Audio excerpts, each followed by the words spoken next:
seen some great debates around, the best qualification to have an internal audit, whether you should study the certified auditor exam or be a professional accountant. The reality that I found is you need both.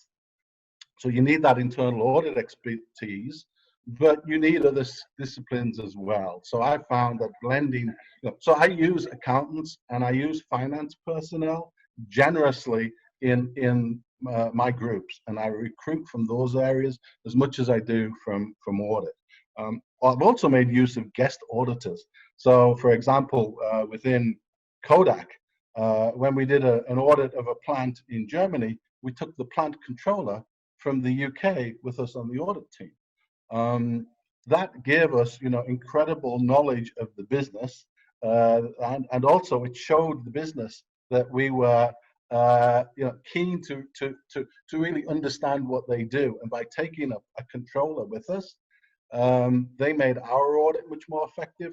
We got much better feedback from the audit because of the skills that we had, and the guest auditor got great learning as well from going to another plant and seeing what they do and talking about how to improve it. So there's a number of ways. So it's important to get the right blend of experiences and skills to be able to do it. Also, it's something which comes with experience. So when you've got to invest time. It's important that within your audit work that you do make time to carve out time to sit with management, talk to management. On our international work, we used to ensure that we had at least 2 days to sit with typically the head of the business and their direct reports. And we would spend a full 2 days just in dialogue with them, talking about what they do and how their business is going and what sort of things are their challenges. Now, when we talked about this with Disney, who didn't do that, and because they had a team that had a lot of auditors from a big four co-sourcing company, they were like, wow, you spend a lot of time doing that. Where's your program for that? Typically everything, the way that they work would be quite prescriptive, since they had a lot of senior staff. They'd be like, can you give us the program? Can you give us all the questions that you would have to do those meetings? And we're like, well, we don't use that.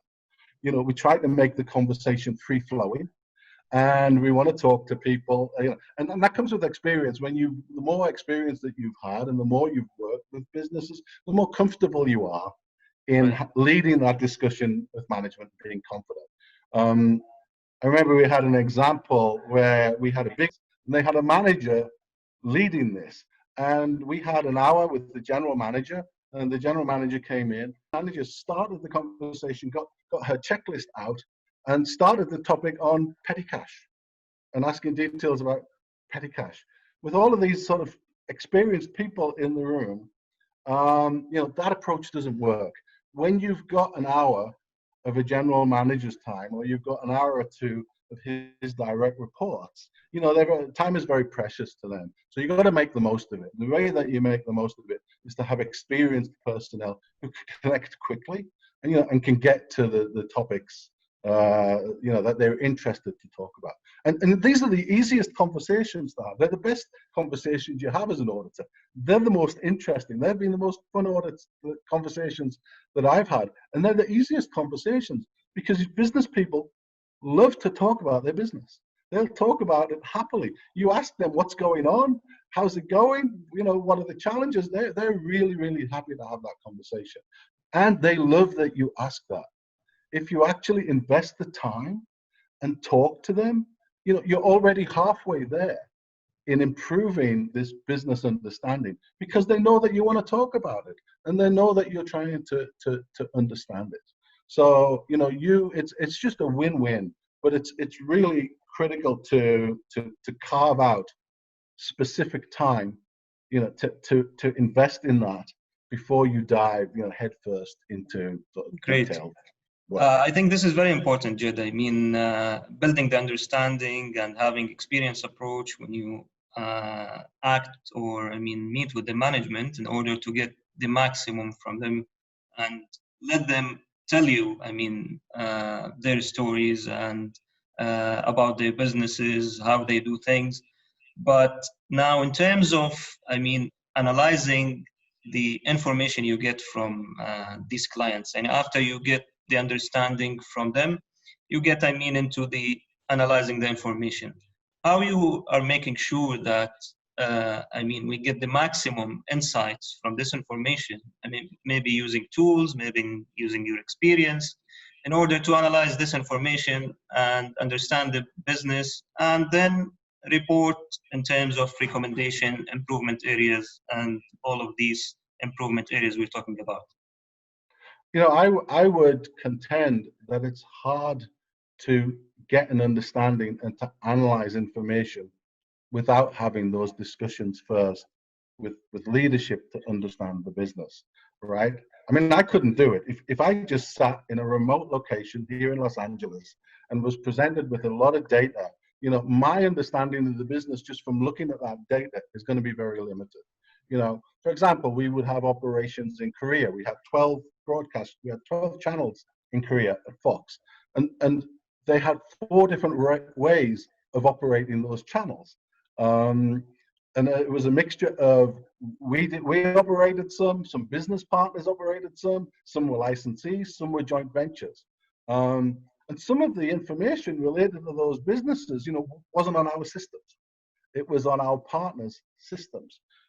If you just look at a set of data, sometimes you don't know what you haven't got.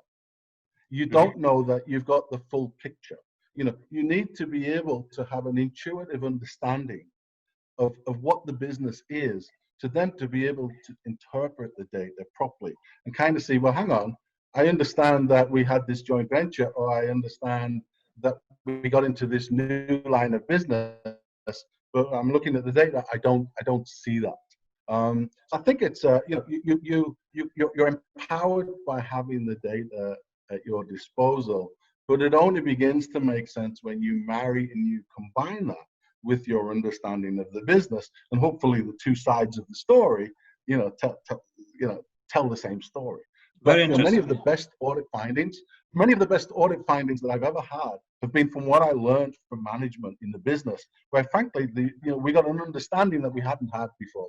Even when we talked to everybody in the US, all of the finance guys, all of the people who'd worked with these businesses, we would go to these business operations and we'd learn things, and we'd be coming back to LA and people would be surprised that, like, we didn't know the business did that. They're doing this type of business deal, they're into this sort of revenue. We weren't aware of that. So you get that by communication, you get that by engagement. You can't always get that, and it's a concern for me, because we're getting better and better tools and better abilities as auditors, right? Data analysis is a very powerful thing. And, sadly, with COVID-19, we're all learning to become better at working remotely. But these are all things that are going to sort of keep us in our office or keep us at home, and maybe, lead to less face-to-face communication with management. And once upon a time, when I was a trainee, people who went into audit and accountancy were typically regarded as introverted types. You went into the profession because you were happy to be working with books and records. You didn't go into things like sales and marketing because you weren't the sort of personality that liked to talk and engage with the business. And then that changed, over the years. We learned, that these other skills, communication skills, were just as important as the technical auditing skills. But I worry now that as we get more and more empowered with better and better ability to look at data at our laptops and desktops, we've got to be careful, that we don't eliminate the basics of engagement and discussion with management. And so much that you can do with video calls like this, and they can be effective. To my experience, they're no substitute, though. They're no substitute for those face-to-face meetings, building the relationships and really opening up and getting people to talk comfortably